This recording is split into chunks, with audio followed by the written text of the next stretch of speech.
Hello बच्चों, the question is which of the following is not a sexually transmitted disease. Option है trichomoniasis, trichomoniasis, encephalitis, syphilis and acquire immunodeficiency syndrome. तो सबसे पहले sexually transmitted disease होता क्या है? Sexually transmitted disease होता क्या है? So a disease, sexually transmitted disease का मतलब होता है a disease, the disease a disease which can which can transmitted which can transmitted through a sexual intercourse, through the sexual through the sexual intercourse through the sexual intercourse। उसी को हम क्या बोलते हैं? सेक्सुअली ट्रांसमिटेड डिसीज बोलते हैं। अभी अगर वन बाय वन हम ऑप्शन देखें सेक्सुअली ट्रांसमिटेड डिसीज, तो द मोड ऑफ इन्फेक्शन क्या हो सकता है? Mode of infection normally STD कब होता है? जब when you are in sexual contact with infected person with infected person infected person. तो सेक्सुअल ट्रांसमिटेड डिसीज होने के चांसेस होते हैं सेक्सुअली कॉन्टैक्ट होने पे, या you can say blood body fluid के कॉन्टैक्ट से भी क्या हो सकता है? Contact of the body fluid, इससे भी क्या हो सकता है?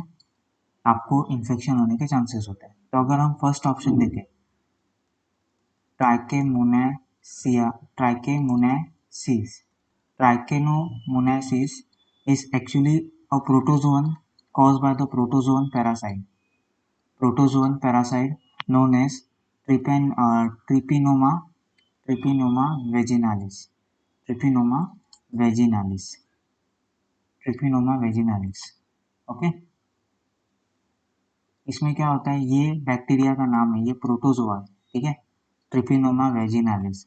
ये क्या करता है? पेनिस में जलन, यूरिनेशन के टाइम पे जलन होना, पेरिस रेड होना, इचिंग होना, ये सब सिम्टम्स हमें देखने को मिलते हैं। तो ये नॉर्मली आपका क्या है? एसटीडी है। नॉर्मली ये सेक्सुअली ट्रांसमिटेड डिसीज है, जो जब प्रोटोजोआ ट्रांसमिट होता है थ्रू द सीमन, तो ये ट्रिपिनोमा वेजिनालिस, तो ये कॉज करता है ट्राइकेमोनासिस।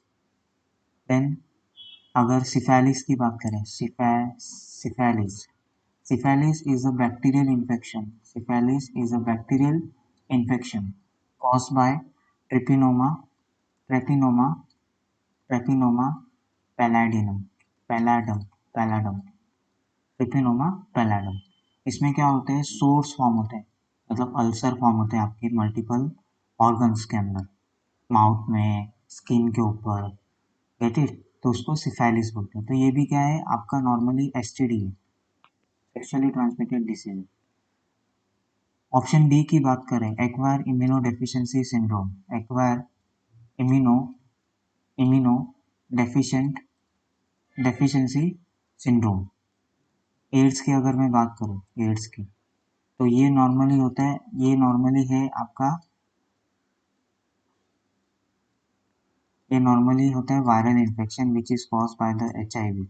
ये भी नॉर्मली सेक्सुअली इंटरकोर्स से होता है, ब्लड ट्रांसफ्यूजन से होता है, और from the mother to the fetus जब ये वायरस प्लासेंटा से ट्रांसफर होता है, तो ये एचआईवी होने के चांसेस होते हैं।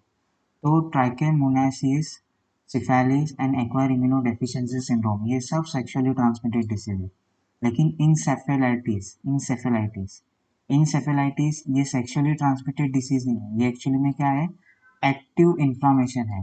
एक्टिव इन्फ्लामेशन किसका? Inflammation, active inflammation of the brain which is caused by the viral, which is caused by or bacteria or your viruses। तो ये नॉर्मली एसटीडी से नहीं होता। ये किससे नहीं होता है? एसटीडी से नहीं होता। ये नॉर्मली बैक्टीरियल वायरल इन्फेक्शन के कारण एक्टिव इन्फ्लामेशन होता है ब्रेन का, जिसे हम इंसेफेलाइटिस बोलते हैं। तो option B is your right answer, क्योंकि ये सेक्सुअली ट्रांसमिटेड डिसीज नहीं है, ये इन्फ्लामेशन है आपके ब्रेन का, जो नॉर्मली वायरल और बैक्टीरियल इन्फेक्शन में होता है। Okay, so option B is your right answer. बाकी के जो तीनों है, trichomoniasis, syphilis and acquire immunodeficiency syndrome, ये तीनों भी सेक्शुअली ट्रांसमिटेड डिसीजेज जो बॉडी फ्लूइड के कांटेक्ट आने पे भी हो सकता है, या सेक्शुअल कांटेक्ट अगर इन्फेक्टेड पर्सन के साथ रहेगा तो उनसे भी होने के चांसेस होते हैं। तो option B is your right answer, क्योंकि हमें पूछा है कि कौन सा नहीं है, कौन सा नहीं है। ठीक है, एग्जाम में याद रखना है कि यहाँ पे क्वेश्चन पढ़ना अच्छे से और हाईलाइट करना उस वर्ड को कि क्या पूछा है, नॉट पूछा है। ठीक है, तो option B, that is syphilitis, encephalitis, is your right answer. I hope you will understood this concept. Thank you and best of luck.